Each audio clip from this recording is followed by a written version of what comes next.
At first glance, it appeared to be another glittering royal evening, filled with ceremony, diplomacy, and centuries of tradition. Yet within moments of Catherine, Princess of Wales, entering the room, attention shifted in a way few expected. Cameras captured every detail, royal observers immediately took notice, and one historic tiara suddenly became the center of a conversation far larger than the banquet itself. What made this appearance so significant, and why did it leave so many asking whether they had just witnessed more than a simple royal fashion moment? For the thousands watching from around the world, the state banquet at Windsor Castle was expected to showcase the very best of royal pageantry.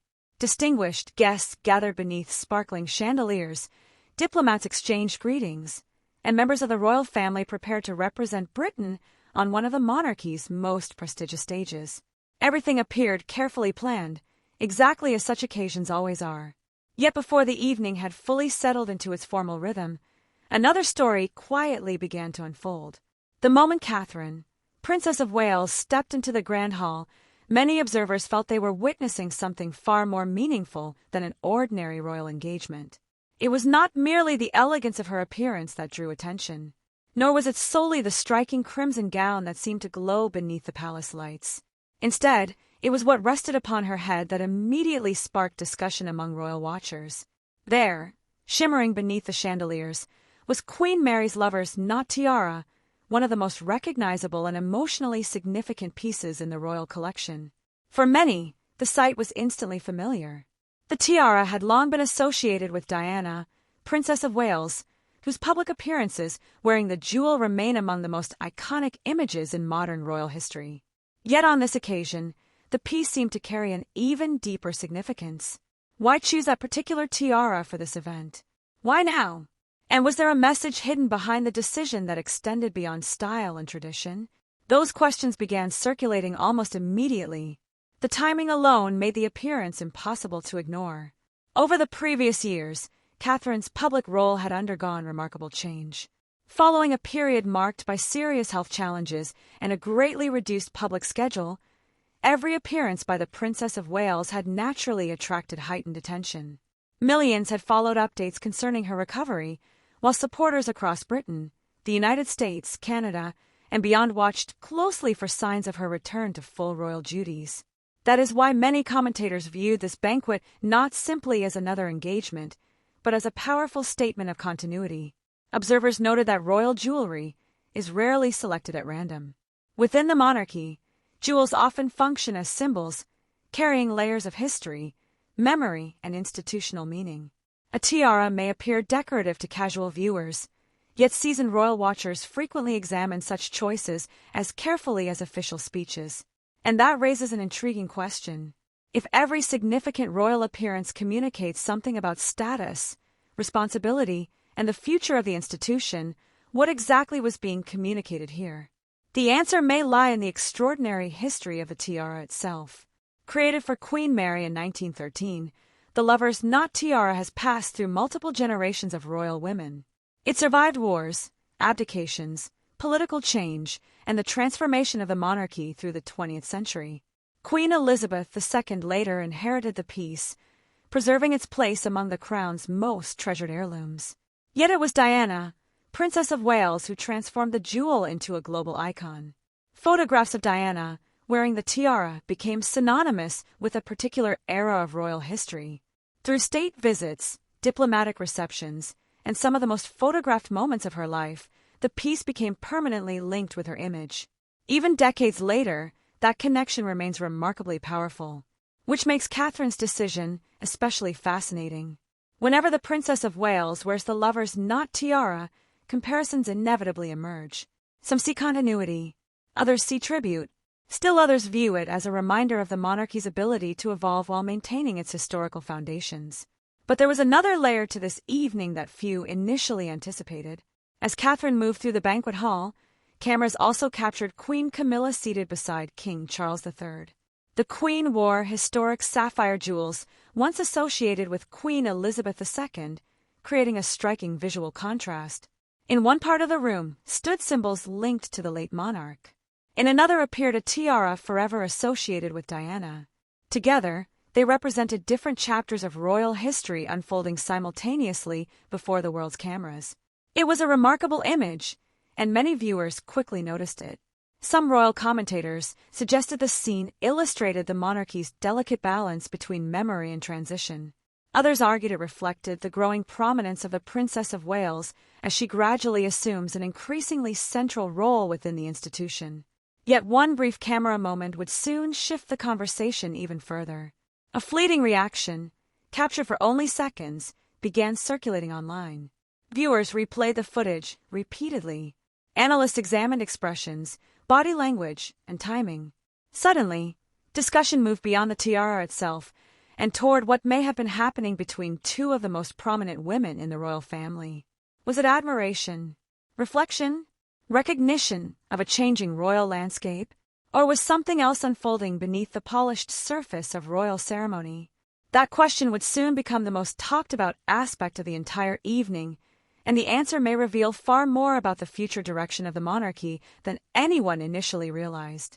What made that brief camera moment so fascinating was not the expression itself, but the reaction it triggered.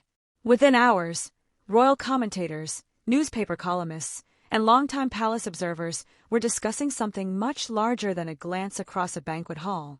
The real question was no longer whether Queen Camilla had reacted to Catherine's arrival. The question had become why so many people immediately believed the moment carried deeper meaning. That shift in public attention revealed something important about the current state of the monarchy. In previous generations, a state banquet would have been remembered primarily for diplomatic achievements, speeches, or international relations. Yet this event quickly became dominated by discussions surrounding symbolism, visibility, and the future of the royal family itself. That alone tells us something about where public interest now rests. Increasingly, royal watchers are not simply observing events. They are searching for clues about the institution's next chapter. And perhaps nowhere is that more evident than in the growing attention surrounding Catherine's role. Over the past several years, the Princess of Wales has gradually moved from being viewed as a popular member of the royal family to being seen as one of its central pillars. That evolution has been subtle rather than dramatic. There was no single announcement declaring the change. Instead, it emerged through patterns that many observers only began fully appreciating after her return to public duties. Royal commentators have frequently noted that visibility inside the monarchy is rarely accidental. Who attends certain engagements, who receives prominent seating, who hosts visiting dignitaries, and who becomes the visual focus of major occasions often reflects broader institutional priorities. While official statements may emphasize collective service, public perception frequently centers on individuals who appear most capable of carrying the institution forward. That observation raises an intriguing possibility. If Catherine's appearance generated such extraordinary attention without any formal announcement or major speech, what does that suggest about her current influence within the royal narrative? Some analysts believe the answer lies in the unique position she occupies. Unlike many royal figures who are evaluated primarily through current responsibilities, Catherine is often viewed through two lenses simultaneously. She is both a senior working royal in the present and the future queen-in-waiting. Every significant appearance, therefore, carries an additional layer of meaning. The banquet seemed to reinforce that perception. Photographs published the following day frequently placed the Princess of Wales at the center of coverage. Headlines focused on her return, her confidence, and her symbolic choices. The diplomatic purpose of the evening remained important, yet much of the public conversation gravitated elsewhere. That may explain why the tiara itself became only part of the story. The larger discussion increasingly centered on continuity. In times of institutional transition, symbols become more significant because they offer reassurance. Throughout history, monarchies have relied upon carefully managed imagery to communicate stability during periods of uncertainty. The British monarchy has done this repeatedly, whether during changes of reign, national crises, or major shifts within the family itself. Viewed through that lens, Catherine's appearance takes on greater significance. It was not simply about elegance. It was about confidence. It was about presence. And perhaps most importantly, it was about timing. Yet another question soon emerged. If the public response was so overwhelmingly focused on the Princess of Wales, where did that leave other senior members of the royal family who were also performing crucial roles that evening. This is where the conversation becomes more complicated. Queen Camilla occupies a position unlike any other modern royal figure. Her path into public acceptance was gradual and often difficult, shaped by years of scrutiny and changing public attitudes. Through persistence and duty, she ultimately secured her place alongside King Charles III. Yet despite holding the title of queen, public fascination frequently gravitates toward Catherine whenever the two women appear together. Several royal watchers observed this contrast after the banquet.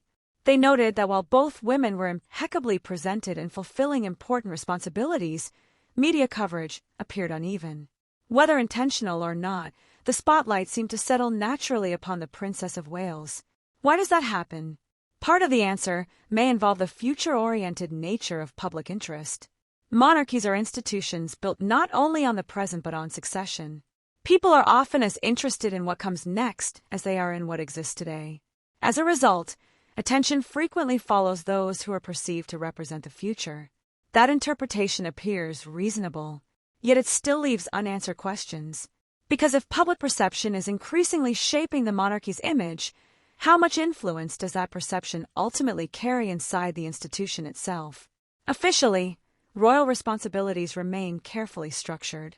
Titles, duties, and constitutional roles are clearly defined. But public confidence has always been an invisible force operating alongside formal authority.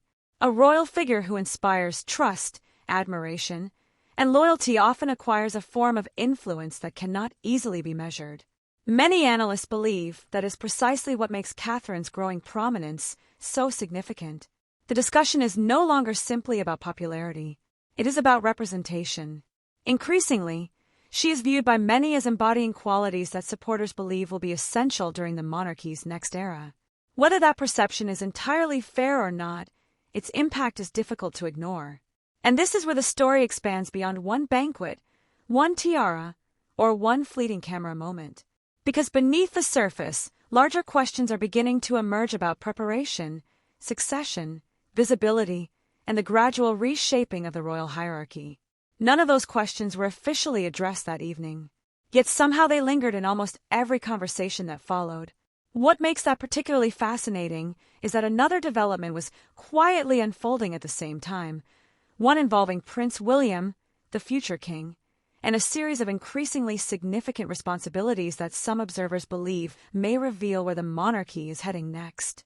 And once those developments are placed alongside Catherine's growing prominence, the entire picture begins to look very different indeed.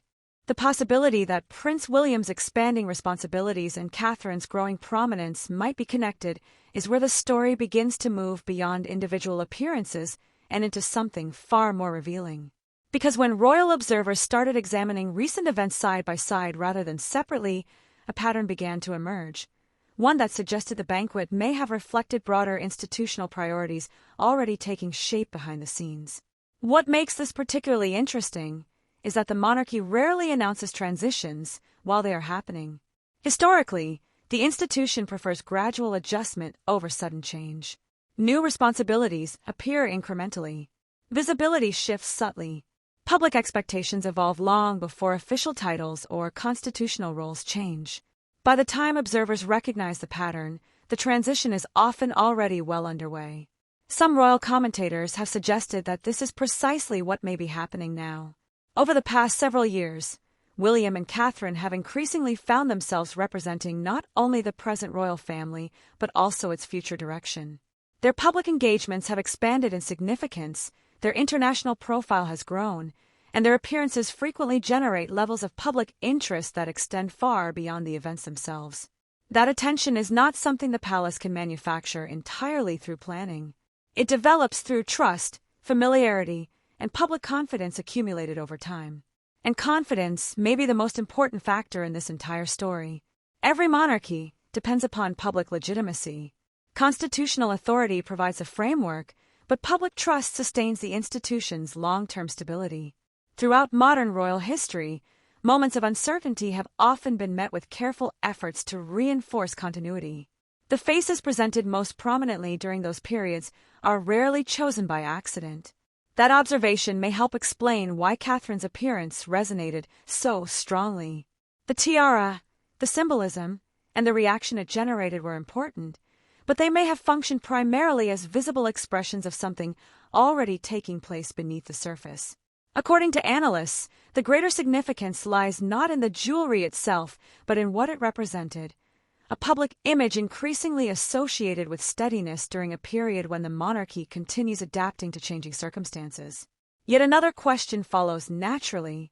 If the institution is emphasizing stability, what pressures might be making stability such a priority?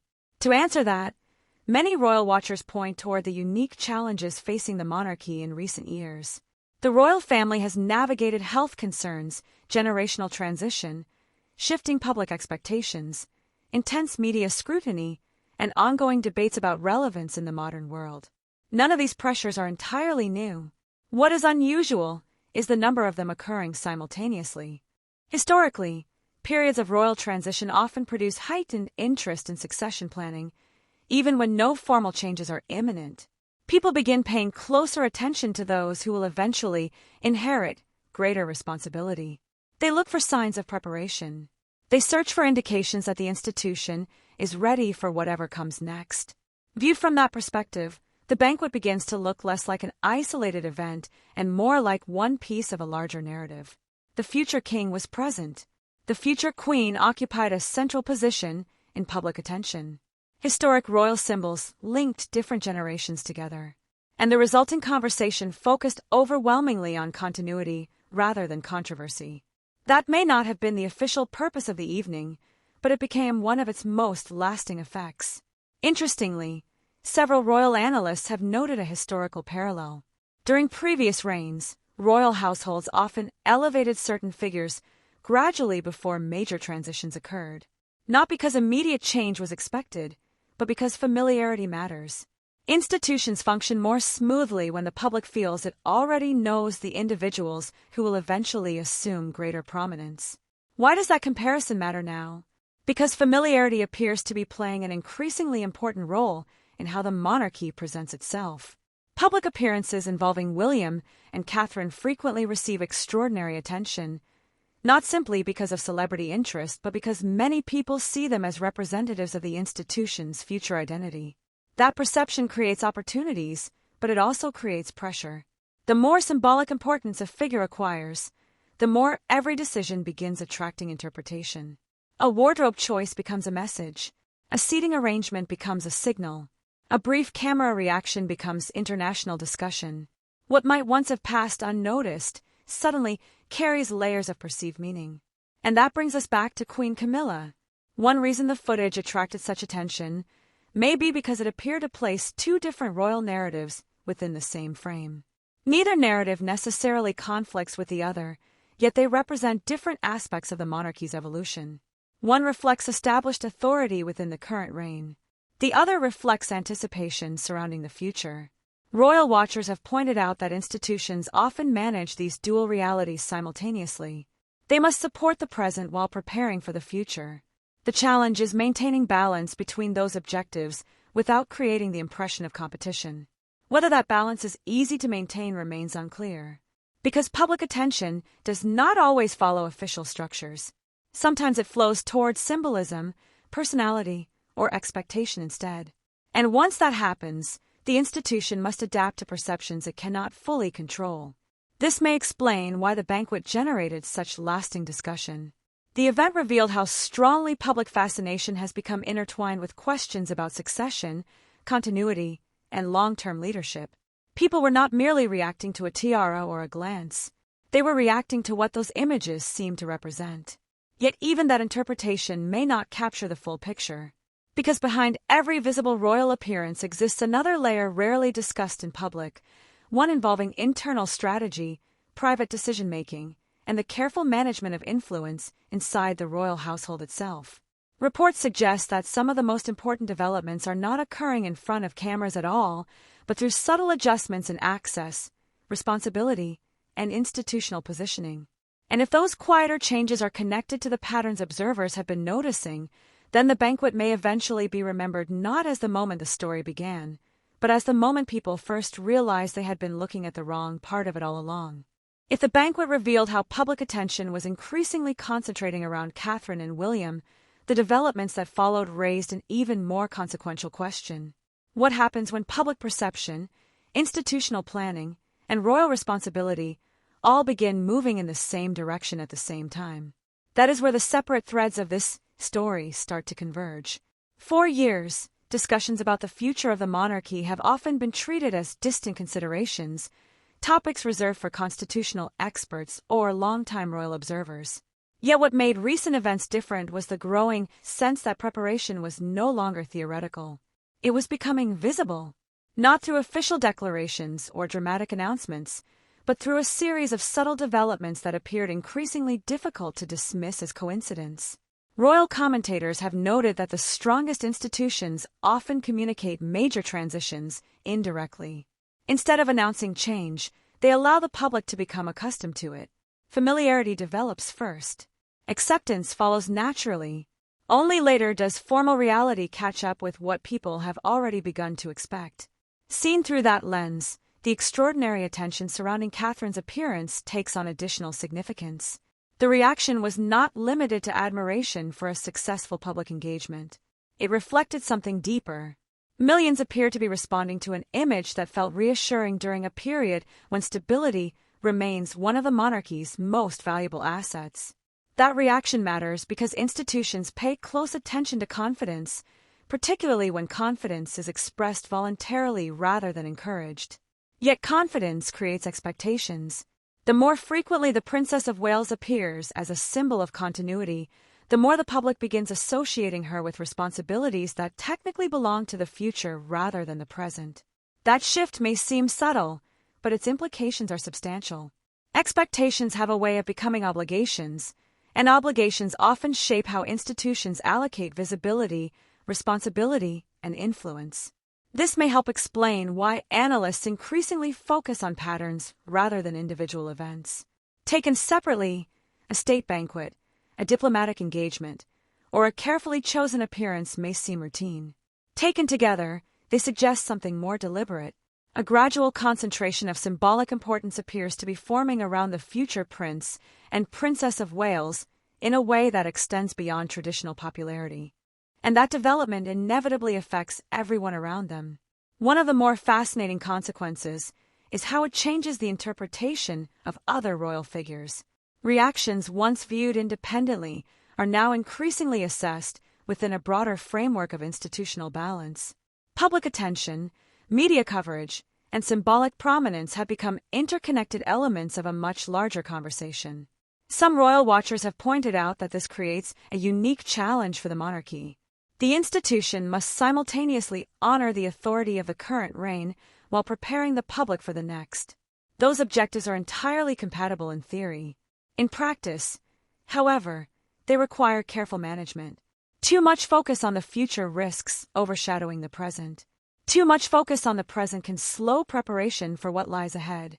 This balancing act may explain why certain moments attract disproportionate attention. The banquet footage became compelling not because of what was explicitly shown, but because viewers sensed underlying dynamics they could not fully see. The unanswered questions proved more powerful than any visible action. People were not merely analyzing expressions or jewelry choices. They were attempting to understand where influence, visibility, and institutional momentum were gradually accumulating. And momentum is becoming increasingly difficult to ignore. Reports suggest that William's role continues expanding across multiple areas of royal responsibility. At the same time, Catherine's public appearances often generate levels of engagement that exceed those of many official announcements. Independently, these developments might be interesting. Together, they begin to resemble evidence of a broader shift in emphasis. What remains uncertain is whether that shift is primarily a response to current circumstances or part of a longer-term strategy already years in the making. That distinction matters. If recent developments are reactive, they reflect adaptation to immediate pressures. If they are strategic, they suggest planning that extends far beyond any single event. The implications of those two possibilities are very different, yet from the outside they can appear remarkably similar. This uncertainty has fueled much of the discussion among royal analysts. Several commentators have argued that the monarchy's greatest strength has always been its ability to think in decades rather than news cycles. Decisions are often evaluated according to their long-term consequences rather than their immediate popularity. If that remains true today, then the growing prominence of certain figures may reveal less about current events and more about institutional priorities for the future. That possibility brings us back to the significance of symbolism. Throughout the story, symbols have repeatedly generated reactions that exceeded their apparent importance. A tiara became a global talking point. A brief camera moment prompted extensive analysis. A single appearance sparked conversations about succession, leadership, and continuity. The pattern is revealing. Symbols only acquire extraordinary power when they connect to concerns people already hold. In this case, those concerns appear to revolve around stability, preparedness, and confidence in the monarchy's next generation of leadership. The public may not be discussing constitutional arrangements directly, yet many of the conversations ultimately point toward those same underlying themes. And that is where the pressure begins to increase. Because expectations surrounding the future are no longer being formed solely by commentators or historians. They are increasingly being shaped by public reaction itself. Every successful appearance reinforces certain perceptions. Every symbolic moment strengthens particular narratives. Over time, those narratives become harder to separate from reality. The result is a situation in which visibility itself becomes a form of influence. Not official influence, not constitutional authority, something more subtle. The ability to embody public hopes for continuity at a time when continuity remains one of the institution's most important objectives. But here is the question that changes everything. If the growing attention surrounding Catherine and William reflects more than public admiration, if it also reflects evolving priorities within the royal household itself, then what appears to be a story about a tiara, a banquet, and a fleeting camera moment may actually be revealing something much larger. Because behind every carefully managed public image stands a private structure of decisions, consultations, and strategic calculations. And according to some observers, it is within that quieter world that the most important development may already be taking shape, one capable of changing how every event discussed so far is ultimately understood. What makes the story remarkable is that the deeper meaning was never hidden in the tiara itself. The jewel attracted attention because it was visible. The larger story attracted attention because it was not.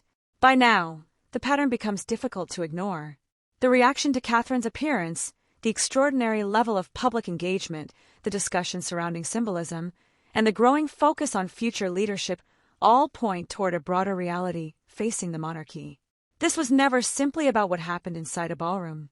It was about what that moment revealed regarding the institution's relationship with its future. Throughout modern royal history, there have been periods when the public looked primarily toward the reigning monarch for reassurance. There have been other periods when attention naturally shifted toward the next generation. Royal commentators have noted that today's monarchy appears to be navigating both realities simultaneously. That balancing act is not merely ceremonial. It reflects one of the most important challenges facing any long-standing institution, maintaining continuity while preparing for change. The public expects stability. The future requires adaptation. The monarchy must accomplish both objectives at the same time. Seen from that perspective, many of the developments discussed throughout the story begin to take on a different meaning. The attention surrounding Catherine is significant not because it elevates one individual above another, but because it demonstrates how strongly the public responds to symbols of continuity. Her appearances increasingly resonate because they connect several ideas at once: duty, resilience, family, stability, and the promise of future leadership. That combination carries considerable weight. Analysts have suggested that public trust is rarely built through grand declarations. More often, it develops gradually through consistency. People watch how responsibilities are handled. They observe conduct during difficult periods. They notice who appears capable of representing something larger than themselves. This may explain why a single royal appearance generated such extensive discussion. The public was not merely evaluating a state banquet. Many were responding to what the moment seemed to symbolize. In Catherine, some saw recovery, others saw preparation. Still others saw reassurance during a period of ongoing transition. Different interpretations emerged, Yet they all pointed toward a similar conclusion. The event felt larger than the occasion itself. And that realization leads to another important question. If public expectations continue evolving in this direction, how might that influence the monarchy's future priorities? The answer may already be emerging. Increasingly, visibility appears linked to responsibility. Figures who attract the greatest attention also face the greatest scrutiny. Every appearance becomes more significant. Every decision carries wider implications. Every symbolic gesture acquires additional meaning. That reality creates opportunities, but it also creates obligations. The future Prince and Princess of Wales are not merely inheriting titles. They are inheriting expectations accumulated over decades. Expectations about leadership, expectations about service, expectations about preserving public confidence in an institution whose relevance depends heavily upon trust. Those expectations are becoming more visible with each passing year. Yet perhaps the most fascinating aspect of this story is what it reveals about the monarchy itself. For all the discussion surrounding jewels, ceremonies, and royal appearances, the institution's enduring strength has often come from its ability to tell a larger story. Not a political story, not a personal story, a story about continuity across generations. A story that links past, present, and future together in a way few institutions can replicate. That is precisely why moments like this attract such intense attention. The public instinctively understands that symbolism matters. Not because symbols change reality on their own, but because they often reveal how institutions see themselves. A carefully chosen appearance can communicate priorities. A public reaction can reveal confidence. A single image can capture an entire period of transition more effectively than months of official statements. And in this case, the image that captured attention was remarkably simple. A future queen standing beneath palace lights, wearing a historic tiara connected to multiple generations of royal history, while conversations about leadership, continuity, and the monarchy's future quietly unfolded around her. The immediate significance of that image may eventually fade. New cycles move on. New events emerge. Public attention shifts. What remains more important is what the reaction revealed. It revealed how strongly people continue to invest meaning in the future of the monarchy. It revealed how closely royal observers watch for signs of continuity during periods of change. And perhaps most significantly, it revealed that many people increasingly view Catherine and William not only as prominent members of the current royal family, but as representatives of what comes next. That does not mean every interpretation is correct. Royal institutions are complex. Public perception often differs from internal reality. Reports, analysis, and commentary can illuminate trends without fully explaining them. Yet even allowing for that uncertainty, one conclusion appears difficult to escape.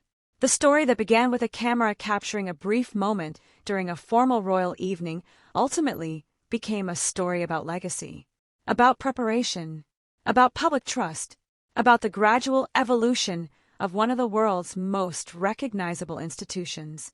The immediate situation may now be clearer. What remains uncertain is how history will ultimately judge this period of transition.